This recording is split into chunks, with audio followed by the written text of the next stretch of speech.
Na noite de 22 de junho de 2012, a jornalista Helena Diniz, de 32 anos, chegou à pacata cidade de Santa Terezinha, em Pernambuco. Ela acreditava estar indo para um simples encontro, uma pausa na rotina em meio às festas juninas da região. Mas, dentro daquela casa, um gesto trivial mudaria sua vida para sempre: abrir um pote no freezer. O que estava rotulado como caldo escondia um segredo macabro. Presa em uma armadilha de simpatia forçada, Helena precisava entender o que eram aquelas gases ensanguentadas e por que um cheiro metálico pairava no ar. A resposta parecia impossível de alcançar, até que um pequeno detalhe, um lacre hospitalar com cortes precisos de bisturi, revelou uma verdade assustadora sobre os rituais que aconteciam naquela cidade. Esta é a investigação completa do que realmente estava guardado naquele freezer e do segredo sombrio que unia um grupo de pessoas em Santa Terezinha. Se você gosta desse tipo de conteúdo, diga-nos de onde está assistindo e inscreva-se no canal para acompanhar nossos vídeos diários. No ano de 2012, Helena Diniz tinha 32 anos. Sua profissão era jornalista, com foco na cobertura de eventos culturais. Em seu tempo livre, ela alimentava a ambição de escrever um livro. Por ofício, Helena desenvolveu uma natureza curiosa e uma atenção a detalhes. Ela era sensível a sinais e desconfiava de histórias com informações inconsistentes ou mal explicadas. Essa característica era parte fundamental de seu trabalho e de sua personalidade. Sua vida seguia uma rotina de pautas, entrevistas e prazos na cidade grande, um ambiente que ela conhecia e dominava. Essa rotina foi interrompida por um contato. Um homem que se apresentava como Matheus iniciou uma comunicação com ela. As conversas eram casuais e abordavam interesses em comum, como literatura e cultura popular. O contato evoluiu ao longo de algumas semanas, estabelecendo uma base de aparente normalidade e confiança mútua. A interação era estritamente digital, limitada a trocas de mensagens. Em 18 de junho de 2012, a conversa tomou um novo rumo. Matheus enviou uma mensagem com um convite específico. Ele a convidou para passar uma noite de São João em sua casa. O local seria a cidade de Santa Terezinha, em Pernambuco. A proposta descrevia uma celebração tradicional com fogueira e comidas típicas, longe da agitação da capital. A data marcada era para o dia 22 de junho, 4 dias após o convite ter sido feito. Para Helena, a proposta era atraente. Representava uma quebra na rotina de trabalho e a oportunidade de vivenciar uma festa popular em um cenário autêntico. A viagem seria curta e o destino, uma pequena cidade do interior, sugeria um ambiente tranquilo e seguro. Sua curiosidade jornalística também foi despertada pela possibilidade de observar costumes locais, material que poderia, eventualmente, ser útil para seus projetos de escrita. Ela analisou o convite de forma prática. Não havia sinais evidentes de perigo. Após uma breve consideração, Helena aceitou. Ela organizou sua agenda para permitir a viagem. A comunicação com Matheus continuou nos dias seguintes, focada em detalhes logísticos sobre como chegar a Santa Terezinha e o horário do encontro. Tudo transcorreu de maneira cordial e direta. As expectativas de Helena para o evento eram simples: conhecer uma pessoa nova, vivenciar uma tradição cultural e ter uma experiência diferente.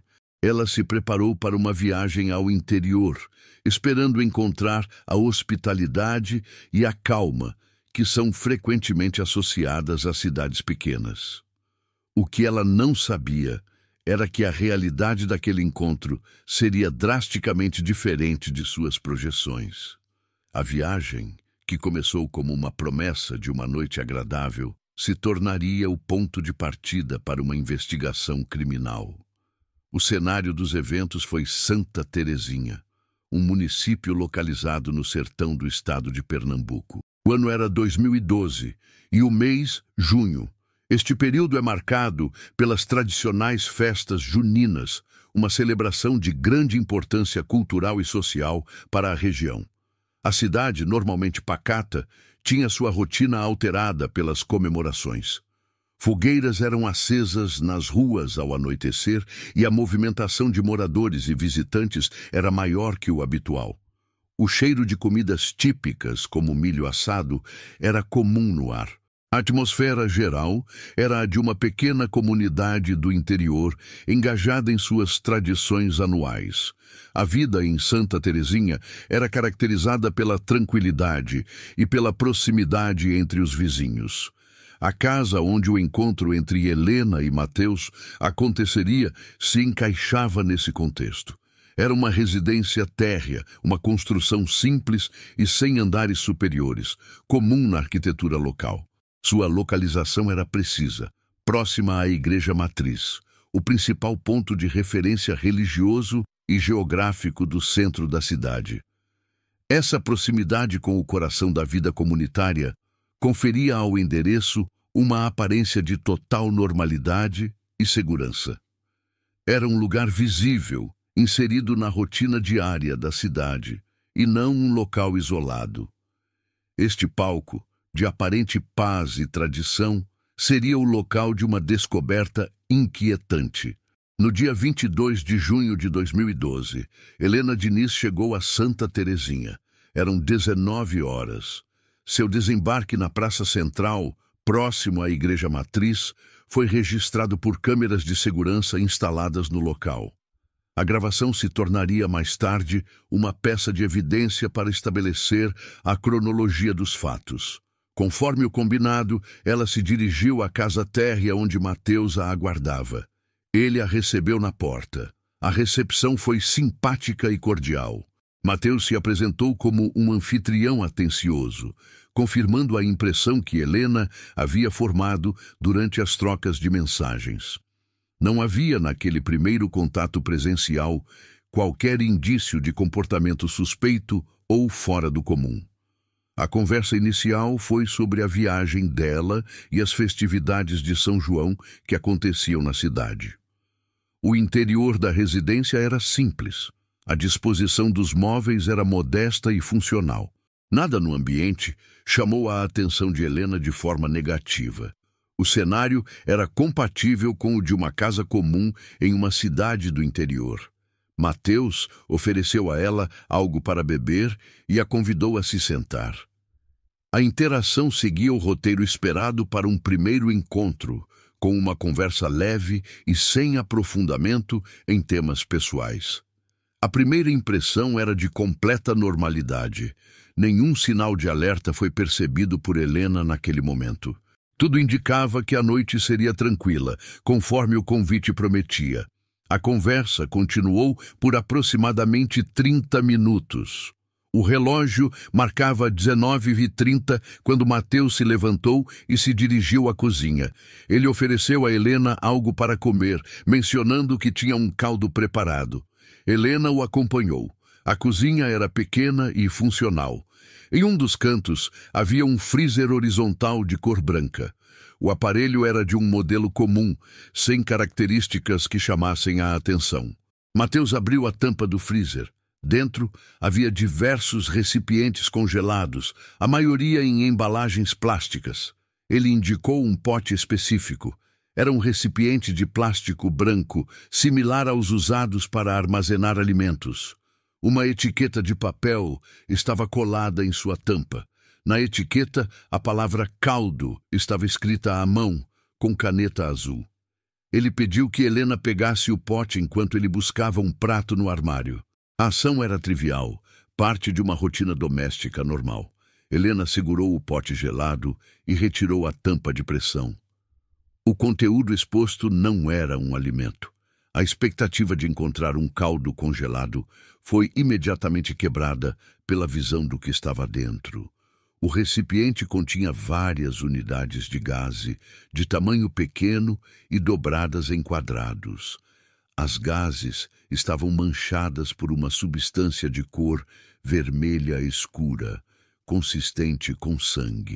Em meio ao material, havia um pequeno objeto de plástico azul.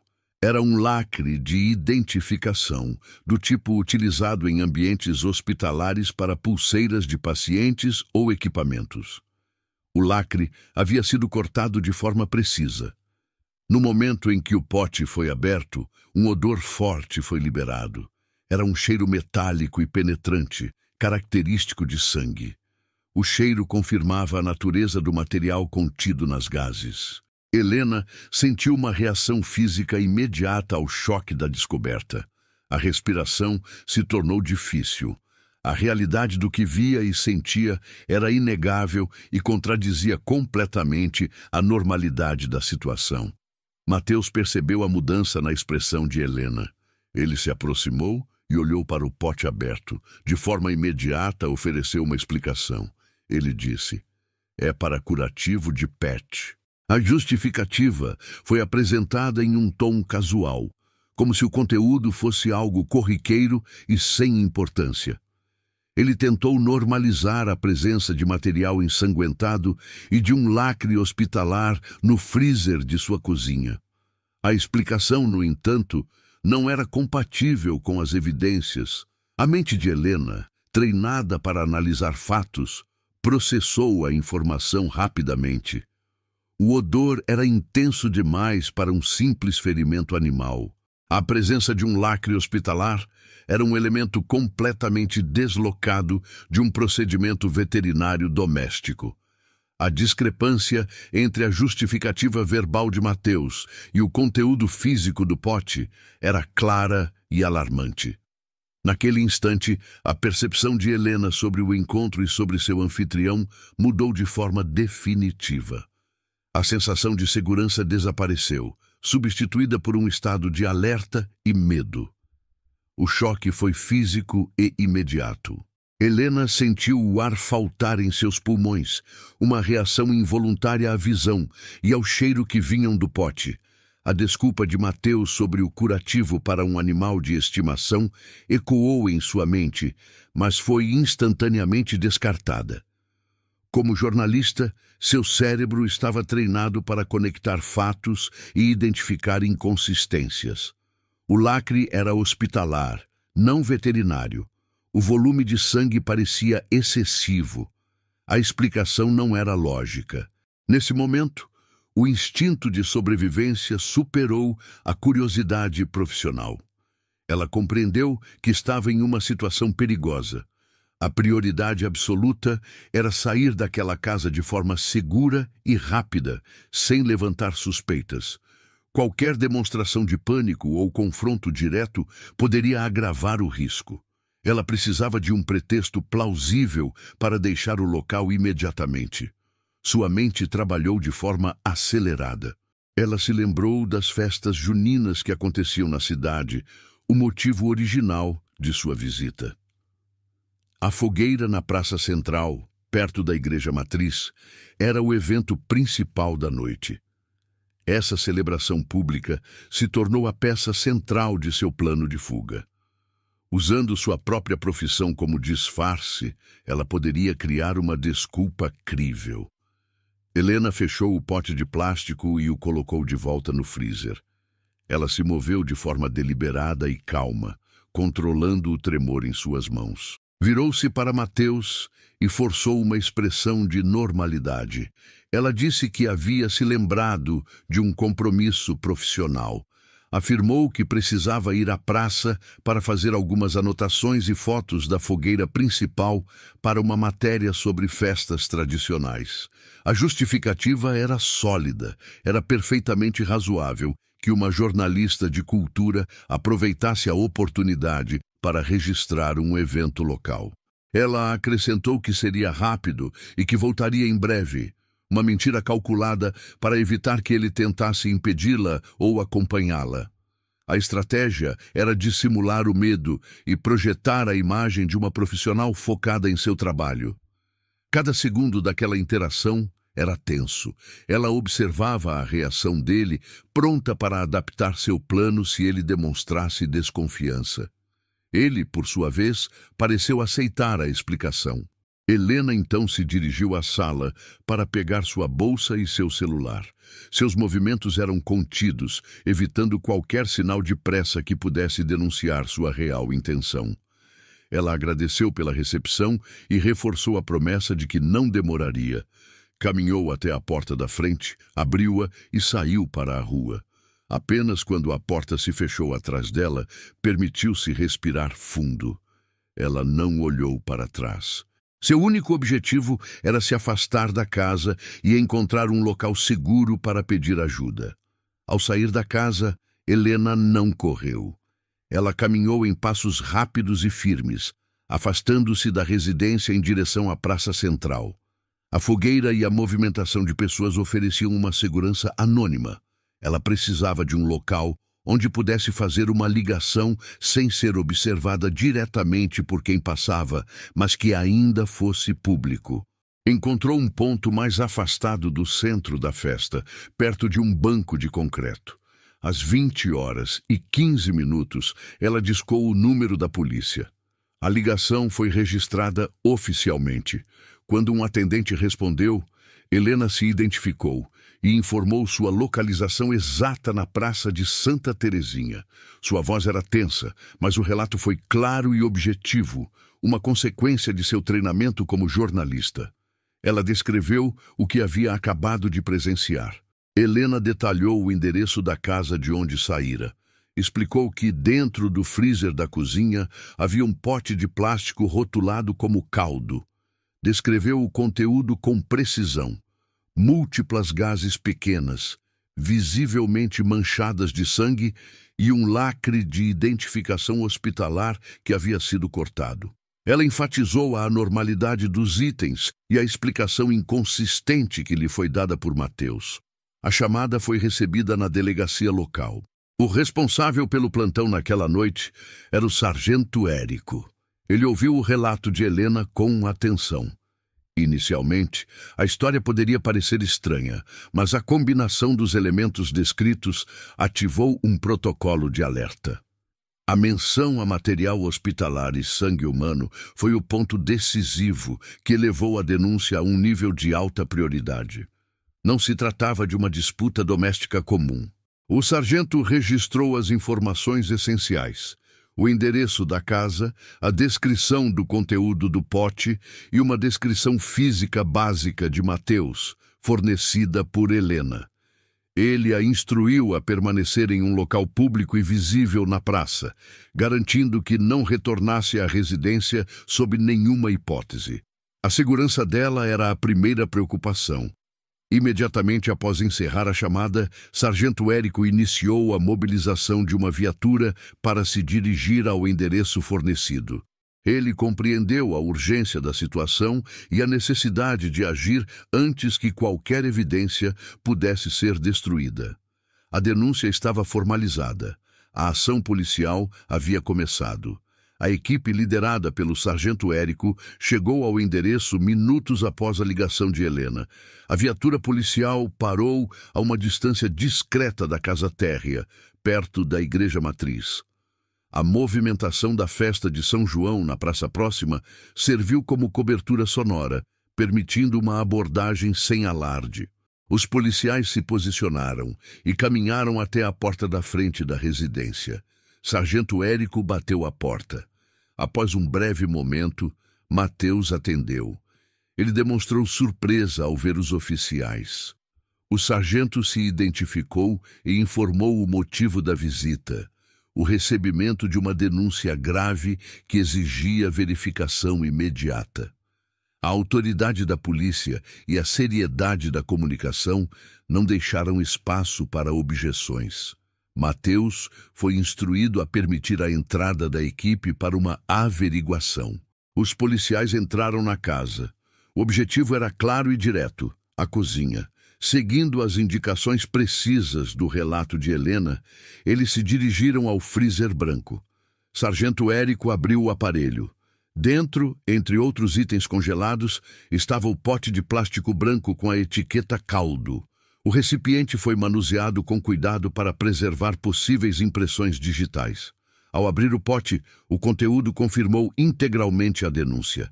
As gases manchadas de sangue e o lacre hospitalar cortado estavam exatamente como Helena havia descrito. A presença física do material transformou a denúncia em fato concreto. A partir daquele momento, a situação legal de Mateus se alterou. Ele foi informado de que seria conduzido à delegacia para prestar esclarecimentos. A descoberta do pote justificou uma busca mais ampla no local, por outros elementos relacionados ao caso. Durante a varredura, os policiais encontraram um diário. O caderno continha anotações com nomes codificados e descrições de promessas e compromissos. O diário foi imediatamente identificado como um item de alto valor para a investigação e também foi apreendido. Todo o material foi devidamente coletado e lacrado em sacos de evidência. O pote com as gases e o lacre, assim como o diário, tornaram-se as provas centrais do inquérito que seria aberto. O procedimento foi documentado em um auto de apreensão, formalizado no dia seguinte, 23 de junho de 2012.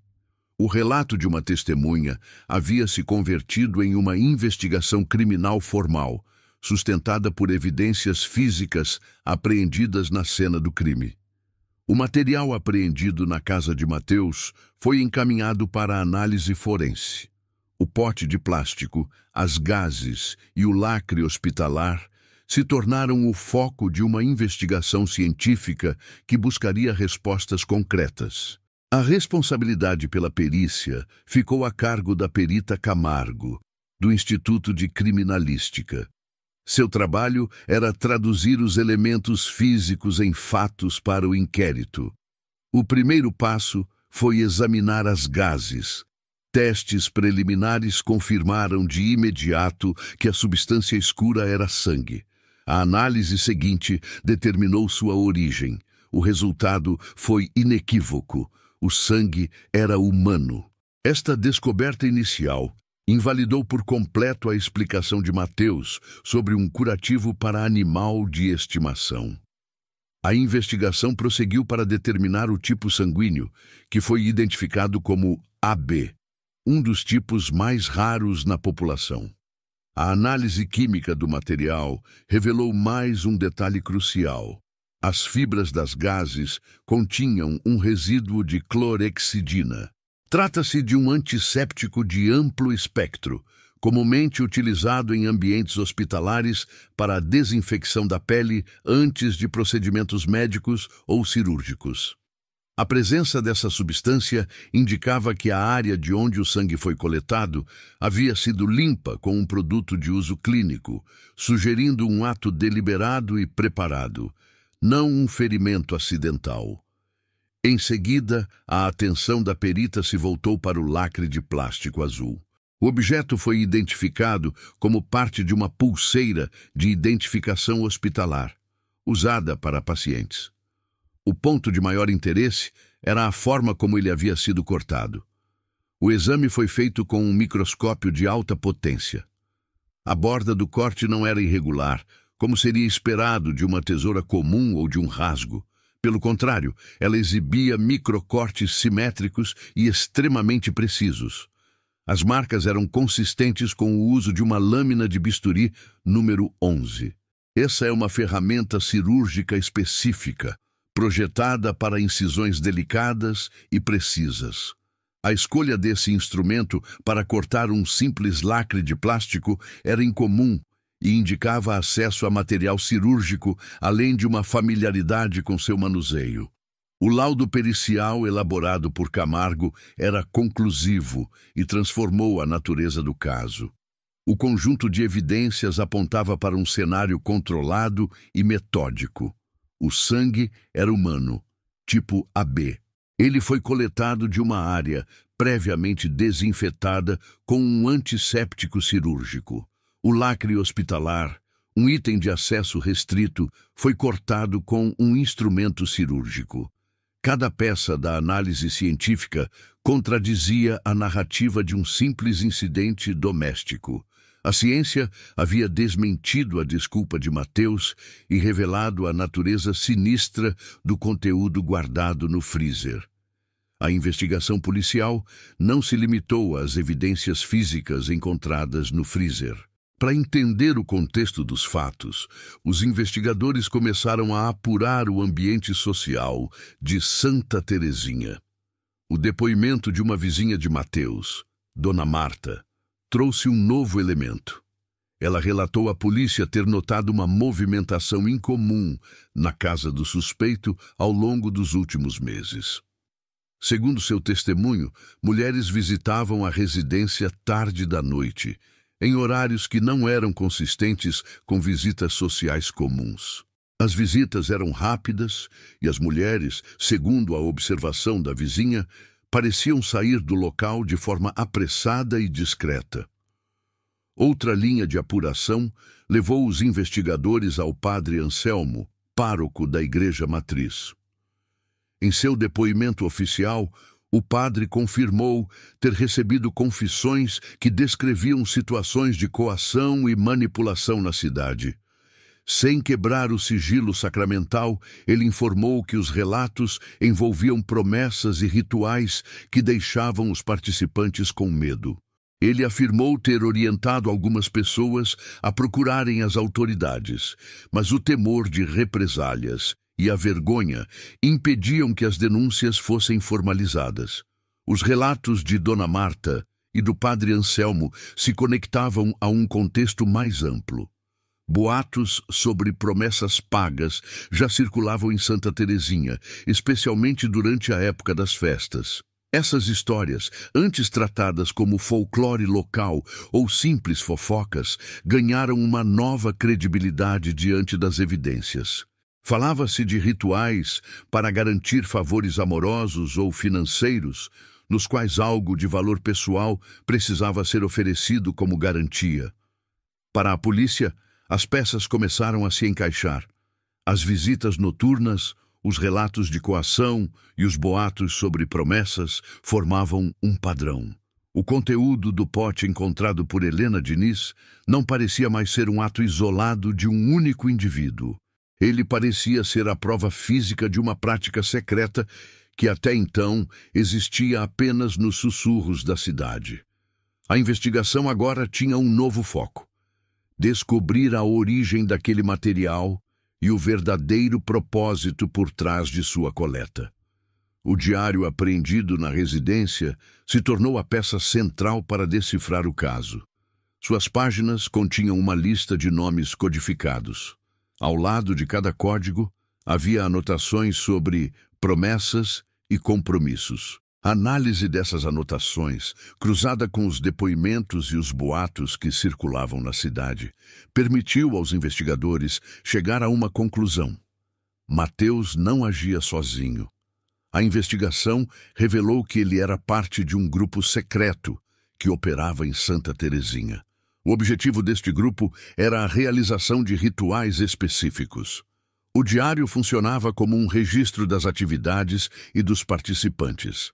Os nomes codificados eram das mulheres que forneciam o material para esses rituais.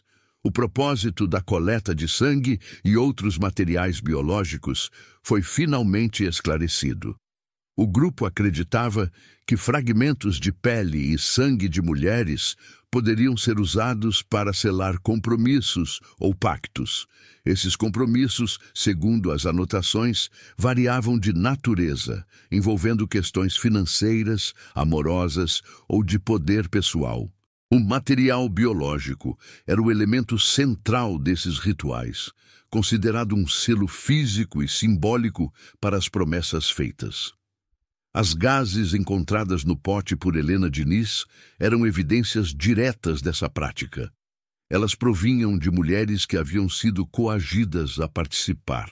A investigação determinou que as vítimas eram manipuladas psicologicamente. O grupo usava uma combinação de falsas promessas, pressão social e intimidação para obter o que precisava. As mulheres eram convencidas de que, ao fornecer uma amostra de sangue ou um pequeno fragmento de pele, estariam garantindo a realização de um desejo ou se protegendo de um mal. O procedimento era metódico, o que explicava os achados da perícia. A utilização do antisséptico clorexidina e de um bisturi cirúrgico para cortar o lacre indicava um processo controlado, realizado para evitar infecções e dar um ar de legitimidade clínica ao ato. As vítimas não eram feridas de forma aleatória.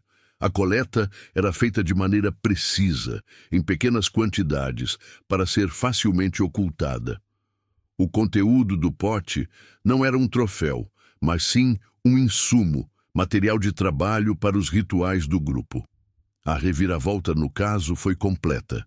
O que parecia ser o ato isolado de um indivíduo perturbado era, na verdade, parte da engrenagem de uma organização secreta com um propósito ritualístico definido. Com as evidências forenses e o diário em mãos, a autoridade policial formalizou a acusação contra Mateus. Ele foi indiciado por 2 crimes específicos: lesão corporal e coação. A acusação de lesão corporal foi fundamentada na coleta de sangue e fragmentos de pele das vítimas. Embora as quantidades fossem pequenas, o ato em si configurava uma ofensa à integridade física, conforme previsto no Código Penal. A coação, por sua vez, foi caracterizada pela manipulação psicológica e pela pressão exercida para que as mulheres participassem dos rituais. A investigação demonstrou que as vítimas não agiam de livre e espontânea vontade. Elas eram submetidas a um ambiente de intimidação e falsas promessas, o que viciava seu consentimento. O diário com os nomes codificados e a descrição dos compromissos serviu como prova documental para sustentar esta acusação. Enquanto o processo legal contra Mateus avançava, o efeito da investigação na comunidade de Santa Terezinha foi imediato. A notícia da prisão e a natureza dos crimes se espalharam rapidamente. Em uma cidade pequena, onde a comunicação social é acelerada, o sigilo que protegia o grupo foi completamente quebrado. O sigilo era a base de operação da organização. Com a exposição pública do caso, essa base foi destruída. Os outros membros, cujos nomes codificados constavam no diário apreendido, temeram ser formalmente identificados e processados pela polícia. O medo da responsabilização criminal e do julgamento social agiu como um catalisador para a dissolução do grupo. Não houve necessidade de uma operação policial para desarticular a organização. Seus integrantes se dispersaram voluntariamente para evitar a associação com o caso. A estrutura, que dependia do segredo e da confiança mútua entre seus participantes, não resistiu ao escrutínio da lei e da comunidade. O grupo deixou de existir. A justiça formal se concentrou no indivíduo que foi capturado em flagrante, enquanto a exposição do caso foi suficiente para neutralizar a ameaça coletiva que ele representava. A resolução do caso de Santa Terezinha está diretamente ligada às características pessoais e profissionais de Helena Diniz.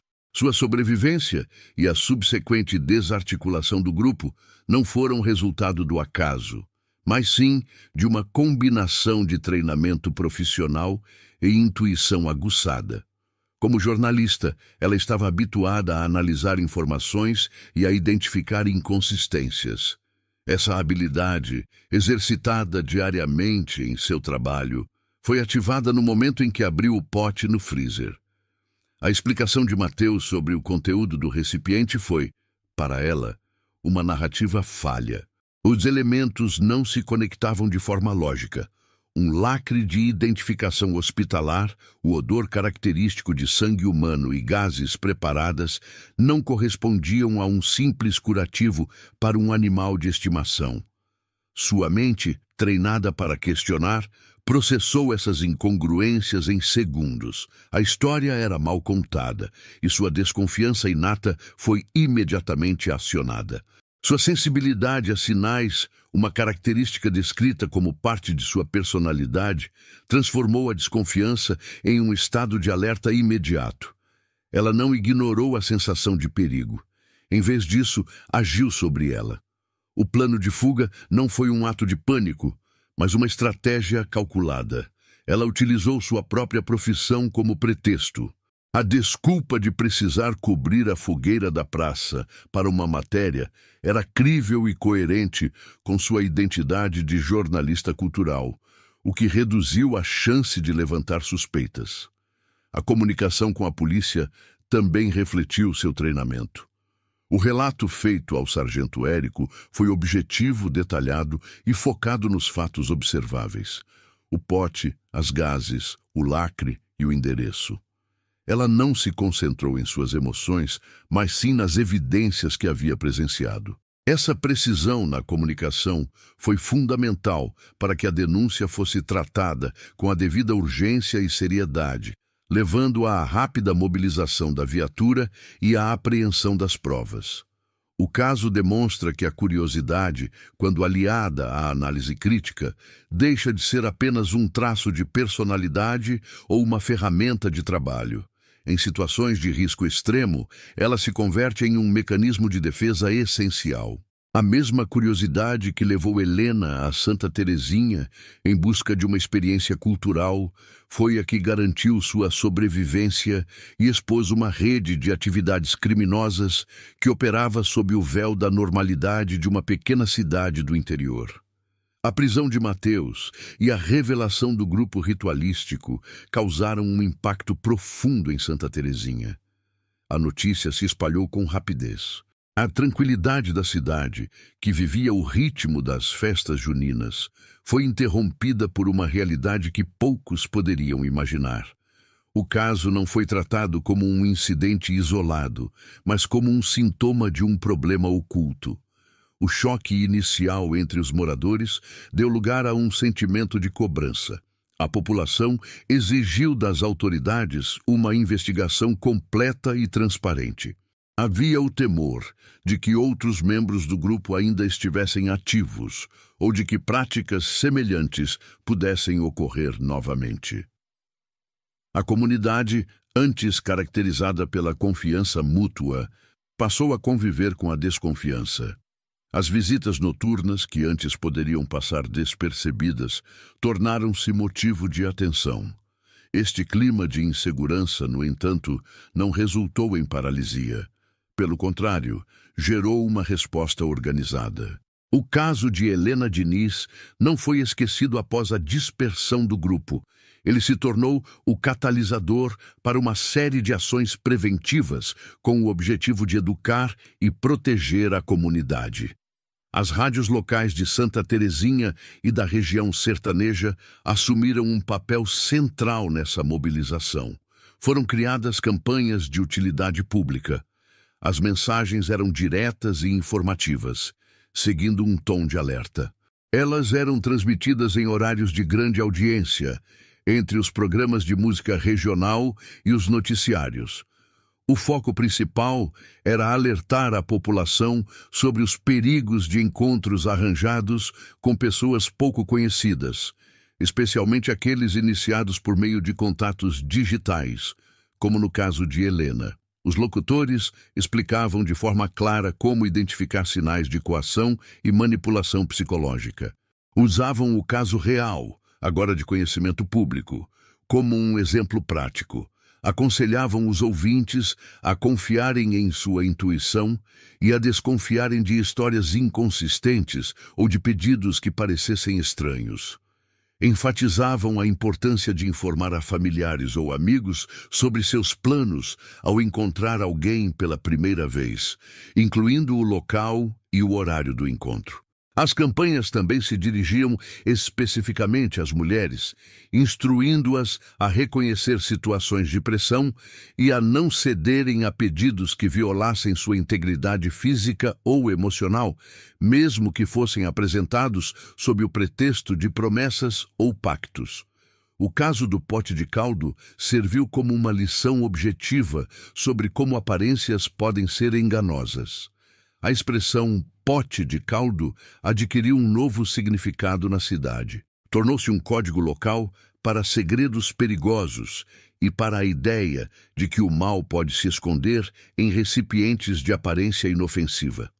O legado do caso, portanto, não foi o medo, mas um aumento da vigilância coletiva e da consciência sobre segurança pessoal. As conversas sobre esses temas, antes raras, se tornaram mais frequentes entre vizinhos e dentro das famílias. A comunidade de Santa Teresinha aprendeu, da maneira mais difícil, que o perigo pode existir sob uma fachada de normalidade, mesmo no ambiente tranquilo de uma cidade do interior.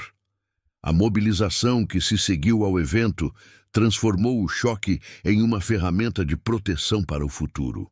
O caso de Santa Teresinha expôs dinâmicas de manipulação, coação e violência ritualística.